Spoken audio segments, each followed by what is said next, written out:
In this lesson, we're going to focus on adding and subtracting fractions.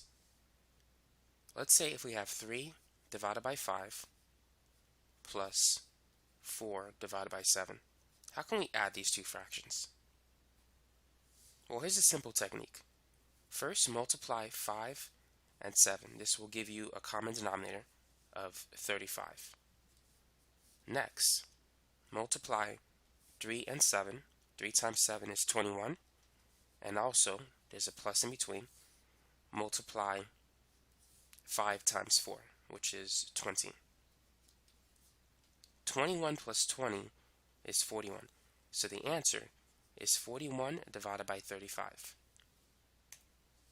Let's try another example. Let's say if we want to subtract 7 over 8 minus 2 over 9.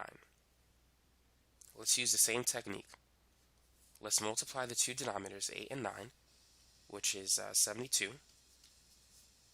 And then the next one is going to be 7 times 9, which is 63, minus 8 times 2, which is 16. Now let's subtract. What is 63 minus 16? This is going to be 47.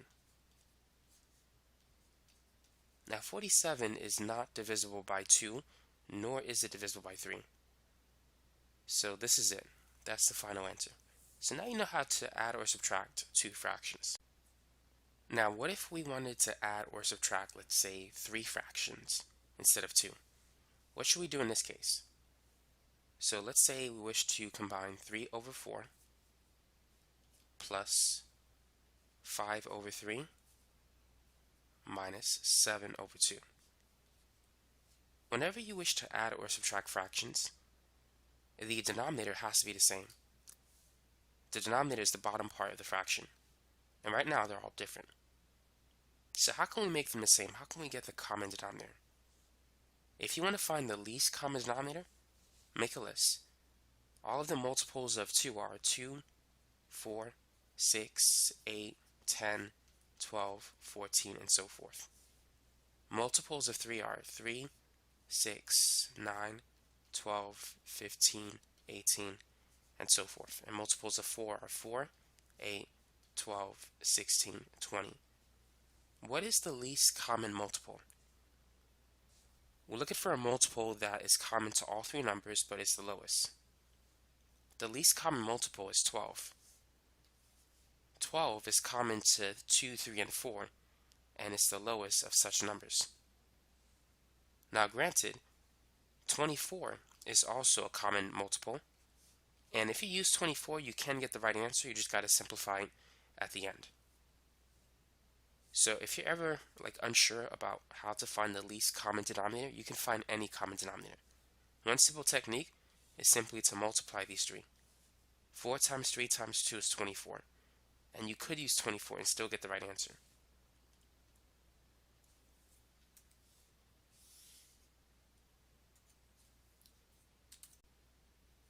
So now that we know the least common denominator is 12, let's multiply each fraction in such a way to get 12. The first fraction, let's multiply the top and the bottom by 3, because 3 times 4 is 12. The second one, let's use 4. And for the last one, let's use 6. So looking at the first one, 3 times 3 is 9. 3 times 4 is 12. 4 times 5 is 20. 4 times 3 is 12. 7 times 6 is 42. 2 times 6 is 12. Now that we have the same denominator, we can combine the numerators. 9 plus 20 is 29. And 29 minus 42 is negative 13. So this is the final answer. It's negative 13 divided by 12. So now it's your turn. Go ahead and try this example. 8 over 5 minus 2 over 3 plus 9 divided by 4. So go ahead and add these 3 fractions. So this time, to find the least common multiple, we're just going to multiply 5, 3, and 4. It may not be the least common multiple, but it is a common denominator, just so you know. If we multiply 5 times 4 times 3, this will give us 5 times 4 is 20, 20 times 3 is 60. So 60 is going to be the common denominator that we're going to try to get. So we're going to multiply the first fraction by 12, because 12 times 5 is 60, and the second one by 20, because 20 times 3 is 60. By the way, if you want to find out the number, divide it. 60 divided by 5 will give you the 12. 60 divided by 3 will give you the 20. And 60 divided by 4 will give us the number that we need to multiply this fraction by, which is 15. Now 12 times 8, that's 96. 5 times 12, we know it's 60. 2 times 20 is 40. 3 times 20 is 60. And 9 times 15. 15 times 10 is 150. So if you take away 15 from that, you'll get 15 times 9, so that's 135. And 4 times 15 is 60.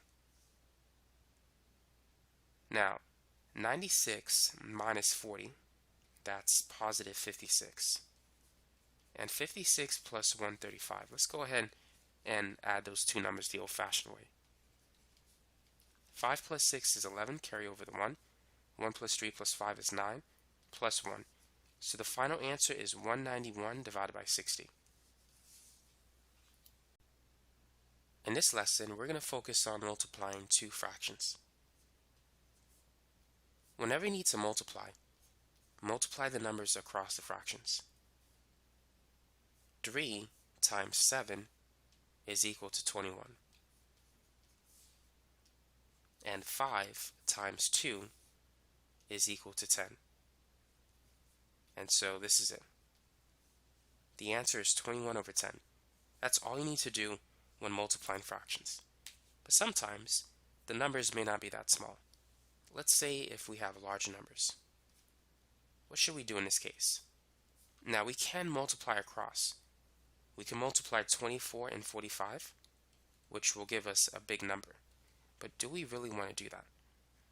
When multiplying fractions with large numbers, it's in your best interest to break down the large numbers into small numbers. For instance, 24 is basically 6 times 4. 27 is 9 times 3.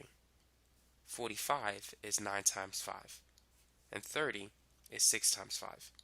You want to break it in such a way that you can cancel some numbers. Here we can cancel a 5 because we have one on top and the other on the bottom. The same is true for the 9.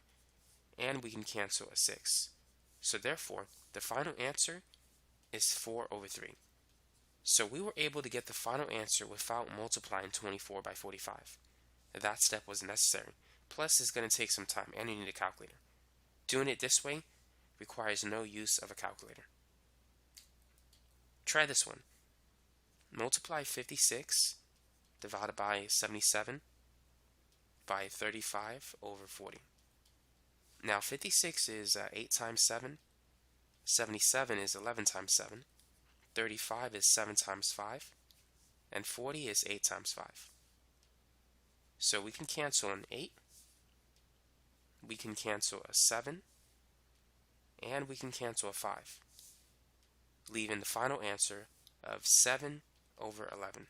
So now you know how to multiply two fractions. In this lesson, we're going to focus on dividing two fractions. Let's use 8 over 5 as an example, and let's divide it by 12 over 7. Now, perhaps you heard of the expression keep, change, flip. It's useful when dividing fractions. Keep the first fraction the same way, change division to multiplication, and flip the second fraction. And now you can do it. So 8 times 7 is 56, but we can simplify it before we multiply. 8 is basically 4 times 2, and 12 is 4 times 3. So we could cancel a 4. And now we can multiply. 2 times 7 is 14, and 5 times 3 is 15. So the final answer is 14 over 15. Try this one. What's 4 divided by 3 divided by 9 over 5. So using the expression keep, change, flip, let's keep the first fraction the same. Let's change division to multiplication, and let's flip the second fraction. Now there's nothing to cancel, so let's multiply across. 4 times 5 is 20, 3 times 9 is 27. And so we can't reduce this fraction. That's the answer. Now, what if you see a problem that looks like this? 36 over 54 divided by 64 over 48. If you have a fraction written this way, what should you do? This expression is equivalent to saying 36 over 54 divided by 64 over 48. And then we can use the keep, change, flip principle. Let's keep the first fraction the same. Let's change division to multiplication, and then let's flip the second fraction. And now let's simplify. So 36 is basically 9 times 4. 54 is 9 times 6. 48 is 16 times 3. And 64 is 16 times 4. So right now we can cancel a 9. We can cancel a 16. And we can cancel a 4.